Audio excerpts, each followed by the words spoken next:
Так, давайте орыстың сериалдарына тез сценарий жазып жіберейік. Ода екі-ақ сценарий бар. Біреуі участковыйлар туралы, участковый из района, либо пятый бір нәрсе, элемент бір нәрсе деп қоя саласыңдар атын. Екіншісін давайте айтып беремін. Ең алдымен бір мужик болу керек, өте бай, ол өте жақсы болу керек. Бірақ оның әйелі стерва қатын болу керек. Оның қолынан түк келмейді, және бала таба алмайды ғой албасты. Сөйтіп үйлеріне бір горничная ауылдан келу керек. Ол өте қарапайым, өте жақсы қыз болу керек.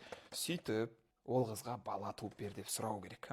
Ол келседі, өйткені ақша жоқ байғұста. Бала туып бергеннен кейін қашып кетеді ауылына, артынан барады, баланы сұрайды, сөйтеді, екеуі бір-біріне қосылады, ал ана қатын түксіз қалады. Өйткені ол сырттан измена жасап жүрген жалмауыз болу керек қой.